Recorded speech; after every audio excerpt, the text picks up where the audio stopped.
Well, welcome everybody. Thank you for giving up your Friday afternoon and joining us here. I'm Trip Anderson, the Executive Director at AVA Gallery and Art Center.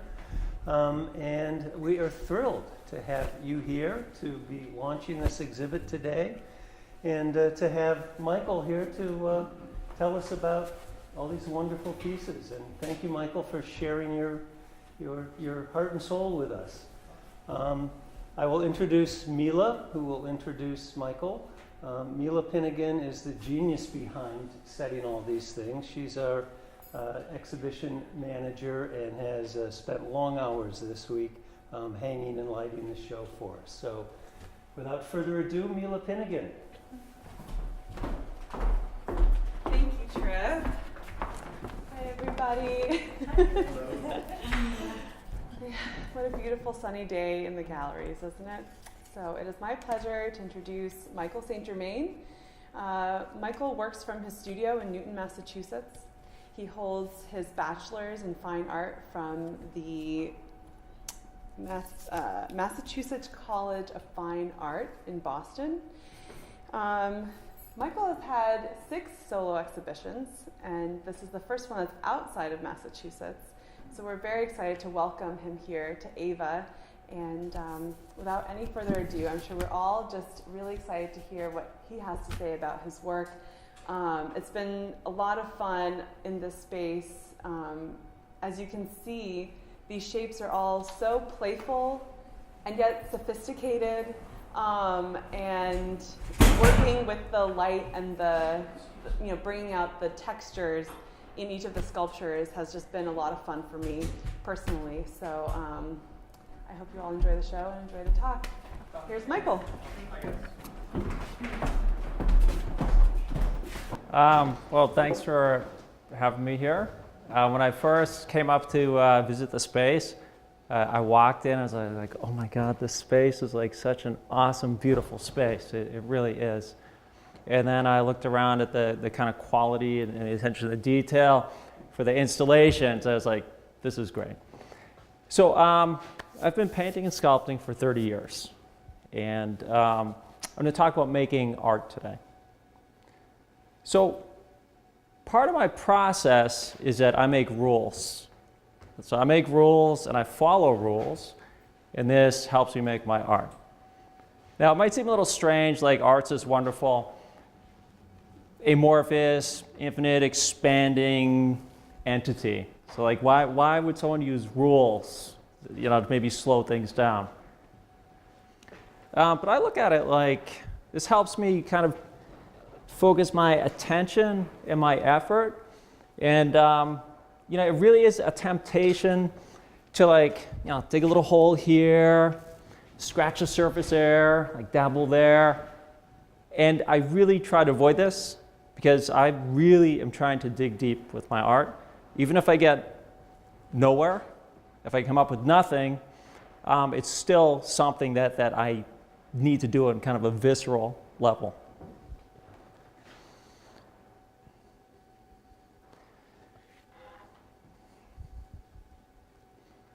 Okay, so I mentioned that I use rules. So I just share some of the rules, maybe kind of clarify. That might seem a little vague.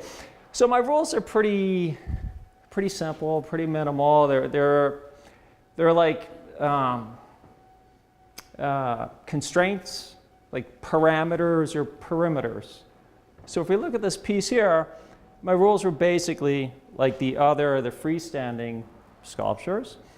I was just going to use 2 materials. I was going to use aluminum foil. For there's little armature inside. It's like a proportionally miniature version of this inside. It's aluminum foil. And I was going to use plaster bandages. And I was only going to add material as I made the sculpture. Now, I've used an additive process for making sculpture for 25, 30 years. And some sculptors will take away material, it'd be a subtractive process. Some people do additive and subtractive, but for some reason that's just my preference to add material. There's something neat about adding material, like metaphor-wise. It's kind of like I'm always covering up the present. Every time, if I'm working on like this sculpture, I'm putting a piece down, a piece of plaster down, and then shortly after I put another piece down, so it's like, I'm just covering my tracks. Like the present's always turning into the past. And it's like, theoretically at least, you could go back in time and you could get to any kind of incarnation of the work if you just kind of peel back the layers.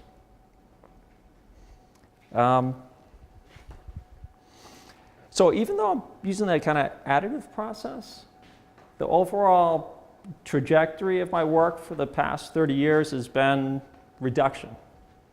So I've noticed this with the benefit of hindsight, that I've been just through the years throwing away like extraneous elements, like getting rid of details, kind of paring down the objects to kind of like at a essential foundational type of level.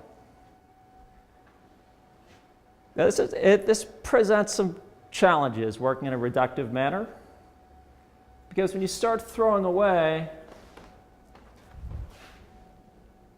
ingredients or elements, there's really not that much left. And when there's not that much left, when you go from like lots of detail to a few elements, if you make a mistake, it's really magnified. Now, when I was in art school, I used to look at reductive work and I'd be like, that's easy. I mean, what's the big deal? I can do that, or I could do that.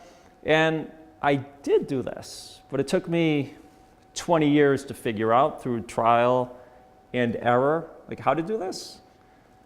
And just, so once you figure out, so part of my learning process was just kind of figuring out what to get rid of and then what to do with the remaining elements or pieces.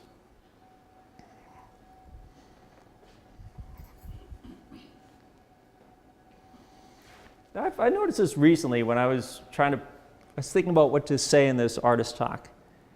And I just, I was looking at all my work in disarray. And then I realized that a lot of times in the work that I'm making, there are opposites. There are opposites at play within individual sculptures. And then I looked around, it's like, they're opposites kind of like working synergistically in almost every work that I make. So if we look at this, so the opposites I'd like to identify right now are the speed of producing the work, right? So I've got to make this work. There are really two processes involved in these sculptures. One is making that armature or little skeleton inside that I mentioned earlier. So that's made of aluminum foil. And I make these things rapidly, maybe 2.5, 3 minutes per armature. It is the equivalent of making a gesture drawing. And similarly, like a gesture drawing, it's hit or miss. Yeah, when these miss, they go way off. I have a big pile of things that didn't make the cut. So that's the first part of making the sculpture. Now the second part, which is the opposite, is the building up of the plaster. Now this is more like, maybe like running like a marathon. It's slow, it's somewhat methodical, it's intuitive, and a lot of times it's just kind of crawling over the form. I'm building it up, I'll work from like I'll make a little island and I'll spread out from there and I'll just kind of crawl all over the form. And what I'm doing is, I'm giving it some structural integrity, because aluminum foil figure is not going to be able to stand up. So I'm strengthening it, giving it some integrity, structural integrity, but I'm also filling in troughs. I got to level out the troughs. I've got to bulk up the forms a little bit.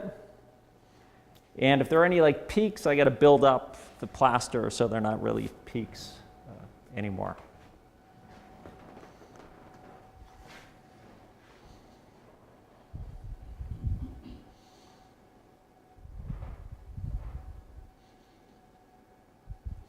So one thing that I think is, I find it interesting, is that, you know, the few times that I actually hear people talking about my work, when I take all those episodes together, it's all across the spectrum. I mean, I find this like just fascinating how you can make like one object, and all of a sudden you hear people talk about it, and it's like, wow, this is like there's such a variety of interpretation. I was in a two-person show in November in Atlantic Works Gallery in East Boston, Massachusetts. We had two receptions. We had an opening reception and a third Thursday reception. So at the first reception, a guest, as she was leaving, she stopped and said, "You know, Mike, I like how your work addresses issues of ecology." Like, okay, thank you. A little later, I was in a conversation with another guest, and he said, yeah, I detect the presence of a very strong penguin theme kind of threading through your work. Okay? So at the second reception, I saw an artist friend I hadn't seen in a while, and he was looking at how the work was arranged, and he said, "Mike, this is just like an altar." Okay? And then I had my nephew visiting this fall, and he came into my workspace, and he's looking at my work, and he's like, "Uncle Mike, are you familiar with Japanese no theater?" Okay. So you take all these things together, and it's like, what do you make out of this, right? So I will be the first to tell you that I'm not a storyteller. I'm not really interested in narrative or metaphor. My works are definitely symbolic, but in a sort of cryptic, elusive way that just kind of evades me. But there's something out there there's a phenomena called relative aesthetic experience. I don't know if I heard that or if I'm making it up, but the idea is like it's pretty simple. So if you and I look at a work of art, we're both going to think and feel different things, right?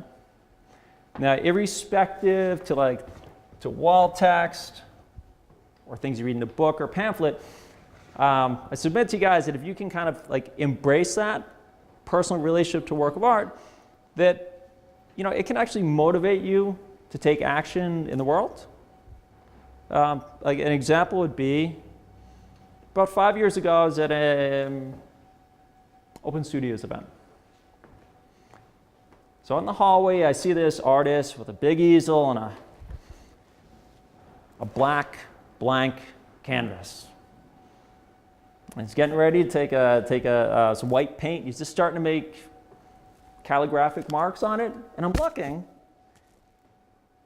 And then I notice that he doesn't have paint in his hand or a palette. He's mixed plaster of Paris with water. And he's using this as paint on what appeared to be an acrylic primed canvas. And I remember thinking that just odd, what an odd combination of materials. I mean, I couldn't get this out of my head, because you have acrylic, which is plastic, and you have plaster of Paris, which, if I'm not mistaken, is gypsum, and just so anyhow, the week's crawling. Monday, Tuesday, Wednesday. I'm starting to think about plaster now. I'm starting to think about plaster, and I'm starting to think of all these just random associations. I'm thinking of, I bought a cow skull on eBay, and the guy said he found it in the desert. But the bone of the cow skull, when it's like bleached by the sun, it reminded me a lot of plaster. I got some seashells, little boat shells and at the seashore, and they're all dried out. Again, I'm like, these look like plaster. The seagulls at the beach, the real vicious bastards who steal all the food and who are really immaculately groomed, like their feathers, I was thinking plaster. So I have these personal associations with plaster, and to me they seem kind of like poetic in a strange way, but they're very personal.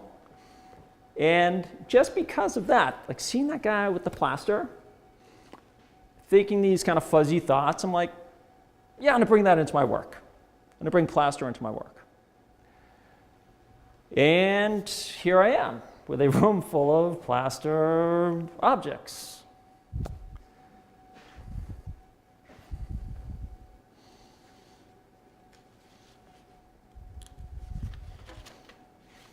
So I'd like to bring this full circle and talk a little bit about inspiration. Like inspiration is really important, just in general in life. I think a lot of times for artists, it's like extremely important. So I got my inspiration from a variety of places. One is that I'm part of an artist community, an artist group, and we have a gallery space, and it's very kind of spiritually nourishing to hang out with these people, to put shows together with these people. It's a good place to share a victory, commiserate, whatnot, just even goof around. So it's one kind of inspiration, like a little support system. There's a kind of person out there that I find very inspiring. And that is the artist who, without any recognition or sales, the artist who no one knows about, who's always working at their art. And these guys, these men, these women, these are the guys that I find like really inspiring, just as people. You come across them now and then, but they're kind of hard to find because, they're busy making art. But what I think is so important about these people is that we're all part of the people who make stuff, art. We're all contributing in like very tiny ways to the evolution of visual culture. And this has been going on since the start of humanity.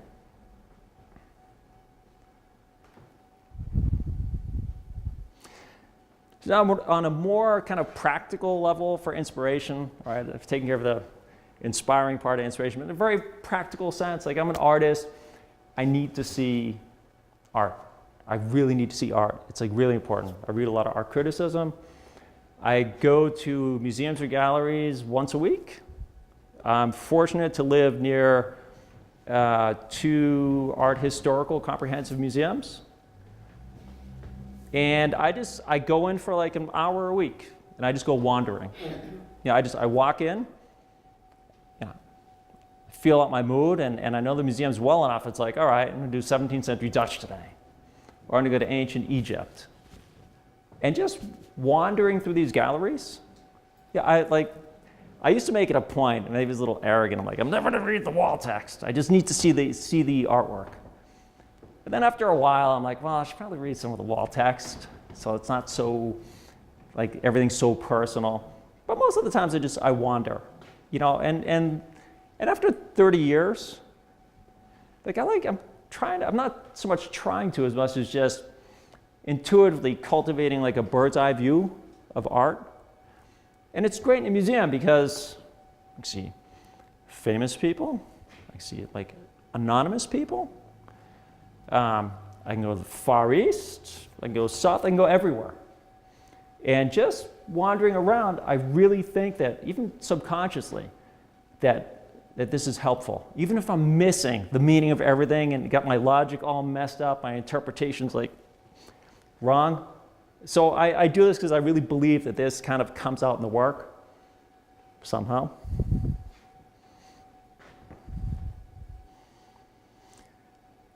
So when I go to an artist talk and I see work, I always get a little bummed out if I don't hear names of artists. Like I want to know what the artist is like. So what are you looking at? Like give me some names. Like what do you like? What do you not like? So having just said that I just kind of wander through museums, I will tell you that I don't really look at individual artists so much now. I mean, I look at, I go to galleries and whatnot. But when I was in art school, there were a handful of artists that I found like really, really inspiring. Jean Dubuffet, Giorgio Morandi, Alberto Giacometti, Fairfield Porter, and Milton Avery. Those were my guys. And it's not, it's sort of like a narrow slice of the art world, but more so than the people, I was really interested in the work that they made, just, the images and the objects. Yeah, so I've been talking at you guys, and so maybe we get a conversation going. Now would be a great time to ask a question or share a comment.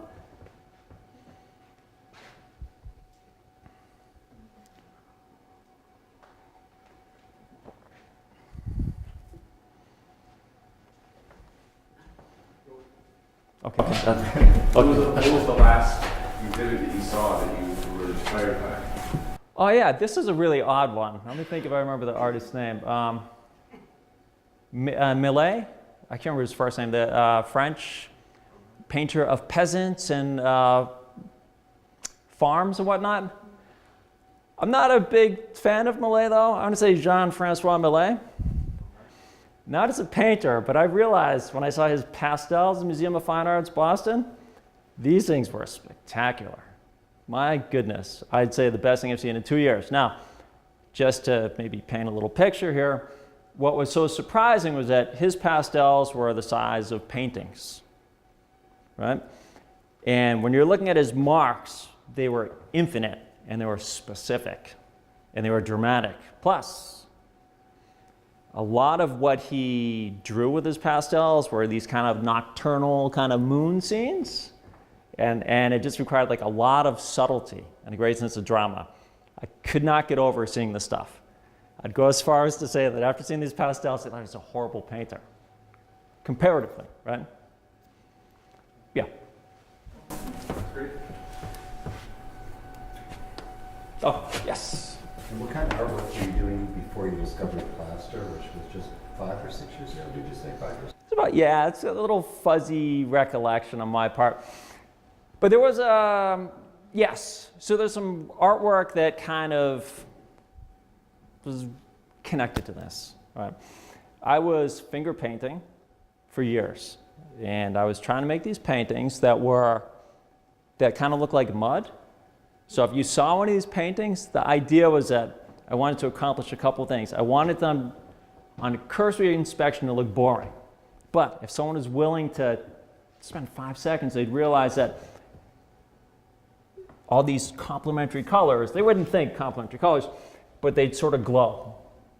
Now, because I was using the additive process back then, these things were getting lumpy. And they got so lumpy that I started thinking, hang on a sec, these works are kind of becoming a little message. Maybe they want to be about texture a little bit. And then I was trying to think, what do I do with texture? I'm using acrylic paint. So I was thinking like, all right, texture, let's go large here. How can I do this? But the only real options I thought of were, one, I could use modeling paste. My paintings were pretty heavy at this time.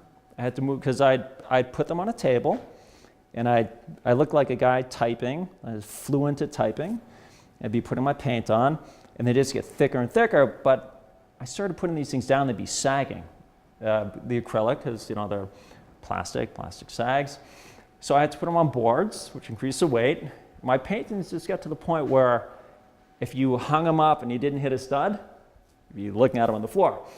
So when I was thinking of increasing the texture, the thought of modeling paste, it was 6 or 1/2 dozen. It's like, I can use modeling paste, but that's really just acrylic gel mixed with marble.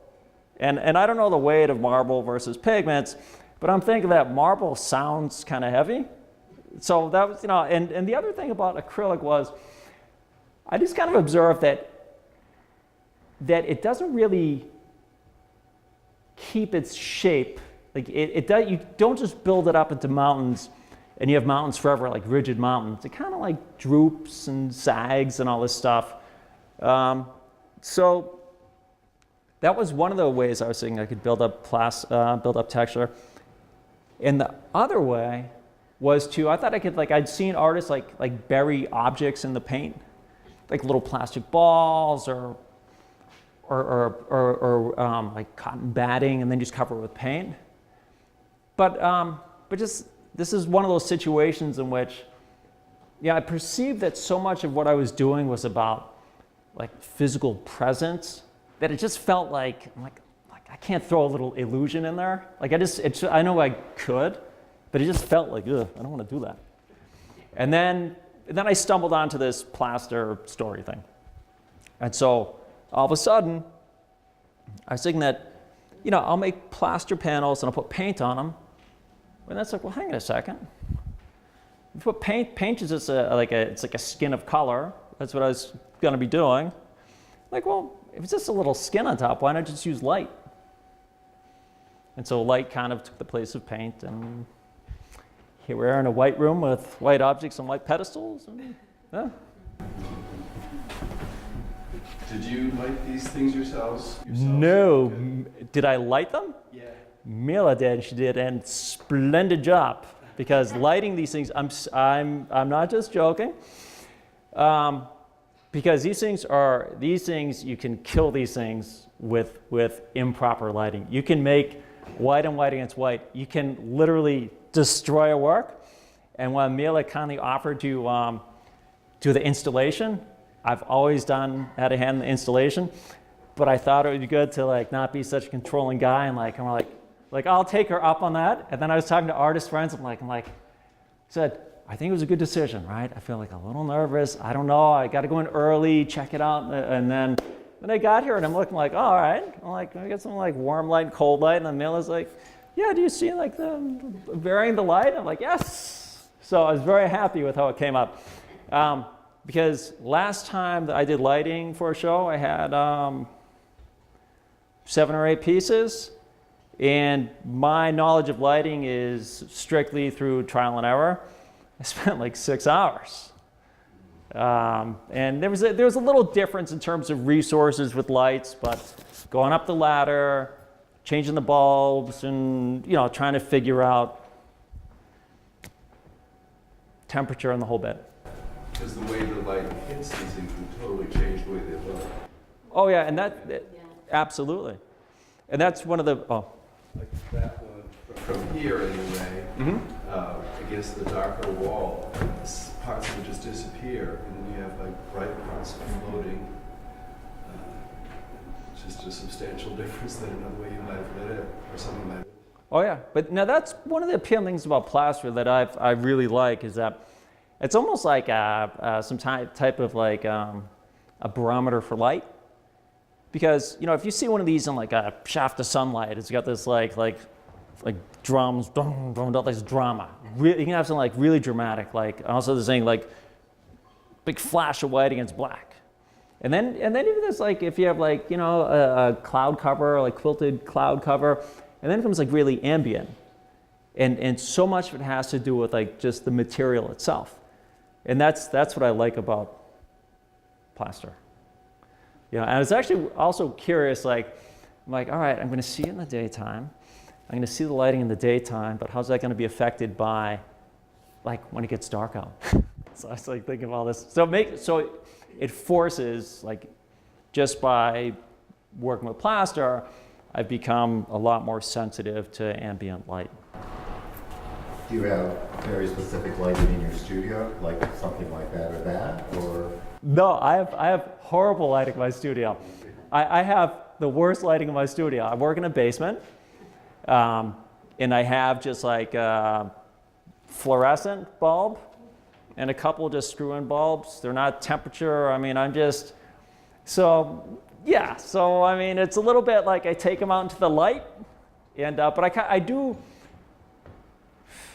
kind of trust how I just, having worked with the form enough, I can be confident that when I get it into an appropriate light situation that it'll perform appropriately. But my lighting is like, and you know, I think about that. I'm like, you know, it would just take like $5, just get the right bulb, you know. But then it's like a part of creature of habit. I'm like, but I'm just so used to this. I'm used to working like slightly uncomfortably, and this is, I don't know. It's just like. Are they mounted to pedestals in some cases? No, and I'm glad they're set up like this because you could totally take out something like this thing. I was actually thinking of having a little PVC pipe like screwed to the pedestal.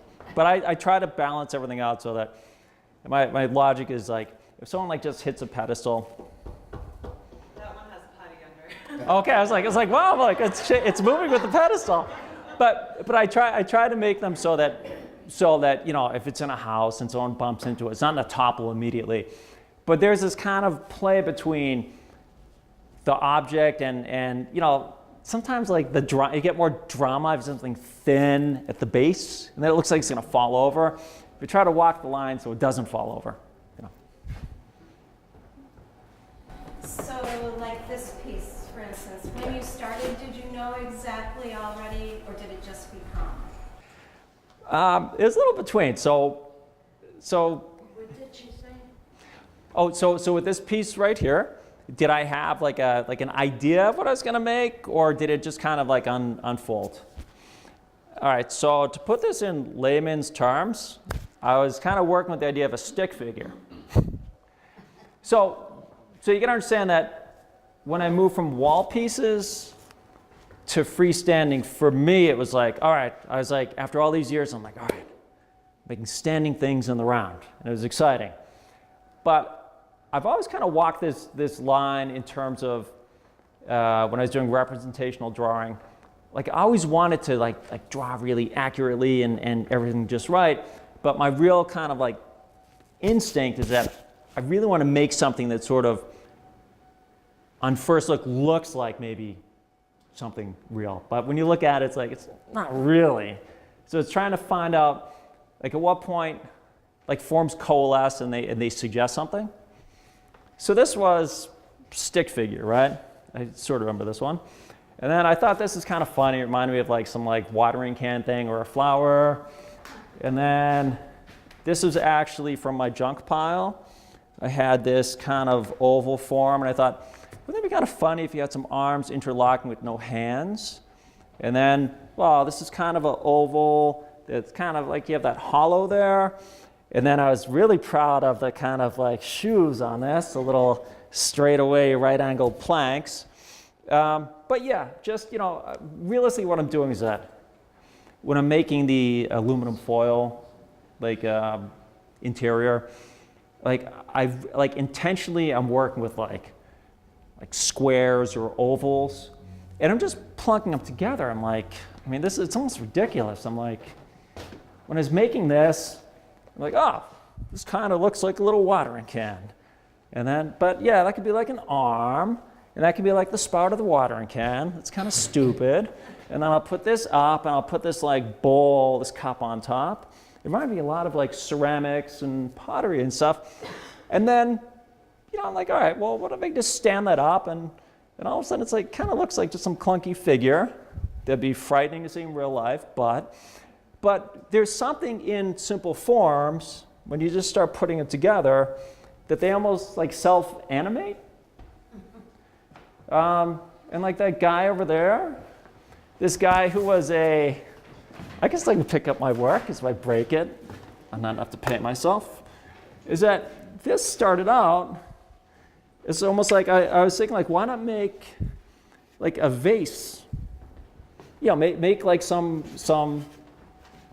vase that would have no real function. I thought that was funny, and then I looked at it and it was like, it's really boring.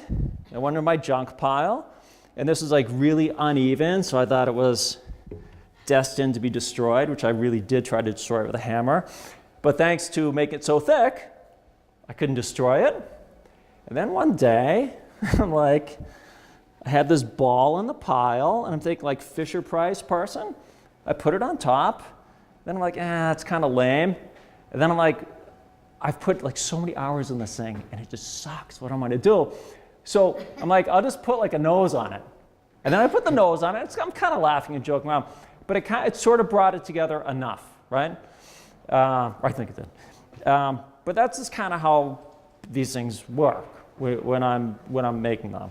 There really is a lot of like, looks like a nose, looks like a head, it's like a body.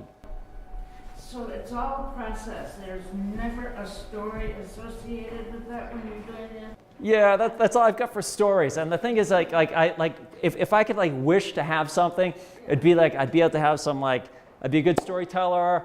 I could like have some pretty cool symbolism or connect it to some idea. But I can't. I'm just a guy who makes stuff. I can tell you how I make it. But that's really so if you throw all the stuff in a pan and you boil it down, I'm basically like a formalist, right? I'm very interested in the formal qualities of art, and yeah, that's just who I am. I mean, that's one thing I learned in like years ago in art school, was that you got to figure out like who you are. Like everyone goes to art school, it's like they have one thing they want to be able to paint that they can't paint. They get it out of the way, and then they stumble into what they are. And then there's this process in which, oh, but it's so easy for me to do. It's got to be no one, you know, it's a waste of time, but it's so easy. And I had a very influential art teacher, like influential meaning like I learned so much from this guy. He decided, he goes, look, you just got to accept what's easy to you might not be easy for other people. And if it's easy and you're just making the stuff and it's flowing out of your fingers, he goes, you want to do that instead of the stuff like you know, making 25 hours in a little pencil drawing and it's never going to be quite right. So I kind of intuitively kind of grasped that when I heard that. And so after that, it's just, you know, I work like crazy with my art. And now it's very visceral. I mean, I trust my gut. I trust my intuition much more than my logic. And yeah.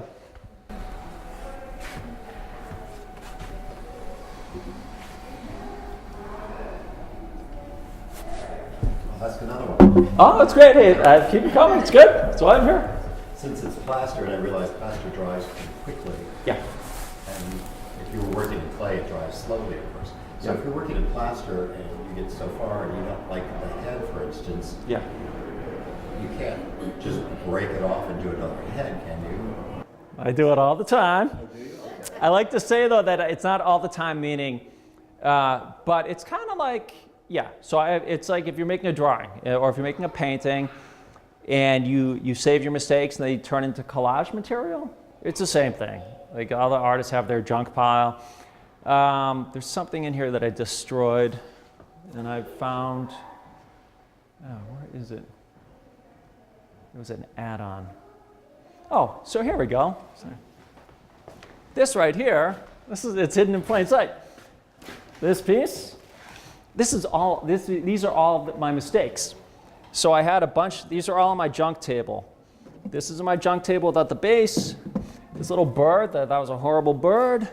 This little fingery thingy was without a base. And so I had all this junk, and I'm like, you know, what am I going to do with this? So I'm like, I'll put a base on everything, and I'll just kind of like put them on top of here, and I'll store them there. And I had one other piece, right? And it's actually after I come up here for the first time. So I was in my studio, I was moving stuff around, and there was another piece, and I'm like, I shouldn't pick it up, it's be wobbly. So I moved it, and I dropped the piece, and it broke. But as that piece broke, this one fell down. I put it down on the table, and I was like, oh, come on, man. And then I looked at it, I'm like, not for nothing, but this kind of looks better than it did with the other piece. So that's total, and yeah, so this guy right here didn't make, earlier on he made the cut, but the more I looked at it, I'm like, no. But in the company of these other pieces, I'll just say it kind of makes sense. And this base right here, this was one of the first plaster pieces I made. I had it up on the wall. And I was really excited about it for a week. And then I'm like, I'm not excited about it, but I don't feel like destroying it. So it's kicking around the studio. But when you have things around, right, you can just start putting them together, and I actually trust that's part of the process. That there's the logical, the controlling part where I'm going to do this and that, but it's like all that kind of stuff that happens, like the falling piece. And then I realized afterwards, I'm like, yeah, it took me a while to realize that. I'm like idiot, Mike. That's the process. Just take it. Like you're making the mistakes for a reason, and yeah.